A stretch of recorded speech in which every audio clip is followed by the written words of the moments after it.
Okay, let's dive into this explainer. Imagine the tense, heavily whispered, politically charged atmosphere of the Lahore court on a day literally unlike any other in its history. I mean, two Maharajas, dead in a single day.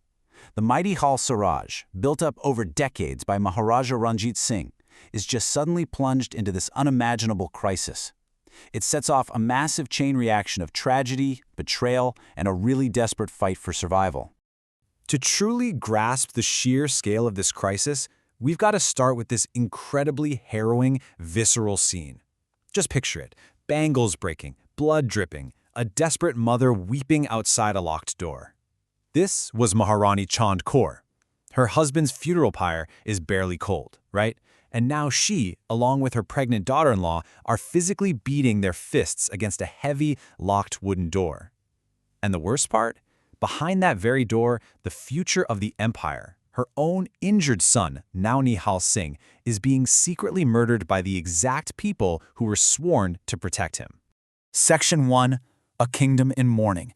Two Maharajas dead in a single day. So with the Khalsa Raj suddenly totally leaderless and facing a massive political vacuum, the man behind that locked door, Prime Minister Dhyan Singh Dogra, well, he saw his golden opportunity. He didn't just eliminate the prince, he immediately went to work on his first major act of sabotage. Stepping out of that room, he totally manipulated a grieving, traumatized mother. He actually forced Queen Chand Kaur to keep her son's death a complete secret for 3 whole days. Why? Because he desperately needed that time to manipulate the army and quietly set the stage to install his own puppet ruler. Section 2. The Unborn Heir's Claim. The Battle for Legitimacy at Lahore Court. But you know what?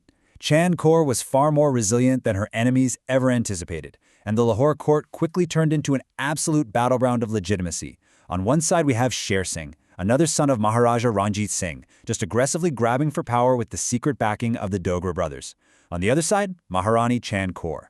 And this brilliantly illustrates her genius. In a totally unexpected political maneuver to protect her family's lineage, she reveals that her widowed daughter-in-law is pregnant. She steps up and claims the throne as regent for her unborn grandchild, legally and emotionally checkmating Sher Singh right in front of the entire court.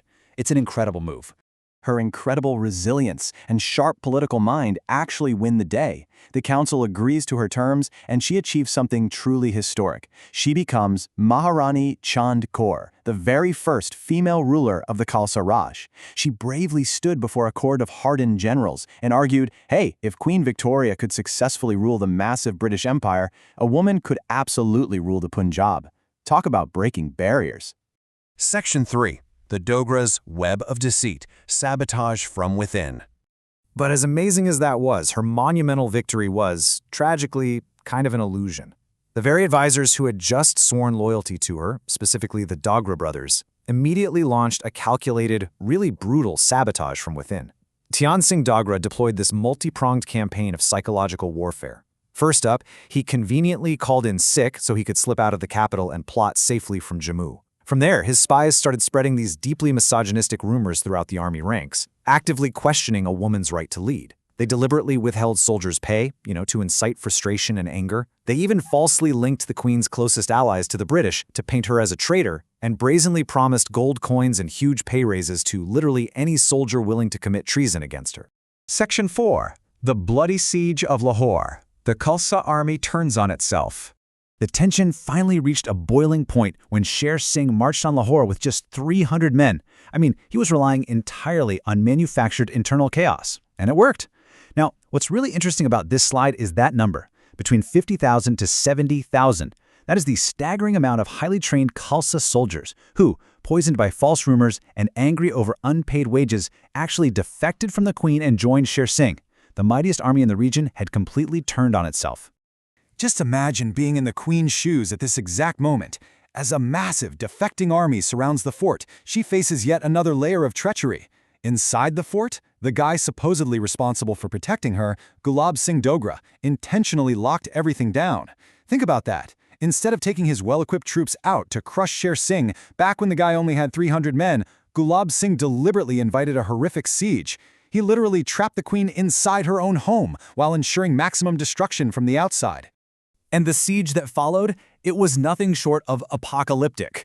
To prevent the fort's defenders from firing their heavy artillery outward, Sher Singh's attacking forces resorted to some terrifyingly brutal tactics.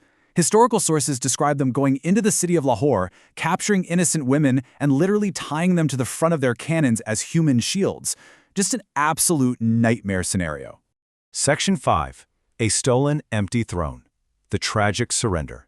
So, after 48 grueling hours of relentless bombardment, the resilient, but by now entirely isolated queen was forced to surrender. When the firing finally stopped, Dhyan Singh Dogra, who, remember, had conveniently stayed out of the fighting, arrived to broker a peace. He laid out 4 conditions of surrender that, on paper, actually seemed surprisingly fair. First, the queen has to renounce all claims to the throne. Second, she gets a massive estate in Jammu. Third, she retains her independence, meaning she won't be forced to marry Sher Singh. And fourth, she gets safe passage. Basically, her belongings will leave the fort safely, protected by Gulab Singh. But of course, that final condition for safe passage was immediately weaponized. So the crucial point is, under the guise of moving the queen's personal belongings, Gulab Singh loaded 12 massive carts, not with her clothes, but with the entire royal treasury of the Khalsa Raj. He used the very treaty he helped draft to completely loot the empire's wealth, sending it all off to Jammu and basically leaving behind nothing but the Kohinoor diamond.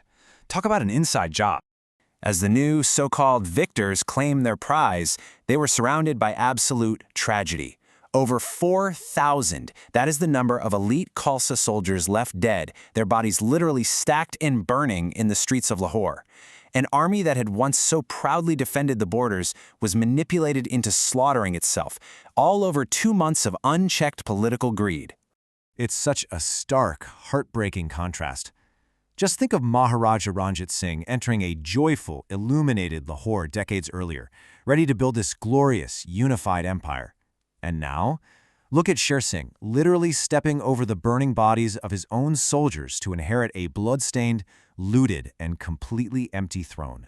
Which brings us to the end of this explainer, and I want to leave you with this provocative thought to really reflect on. When we look back at history, was the mighty Khalsa Raj really destroyed by the might of external enemies, or was its fate sealed by the unchecked greed, the political manipulation, and the heartbreaking betrayal from within its own walls? It's a really powerful lesson on the true cost of internal division. Thank you so much for exploring this with us today, and I'll catch you next time.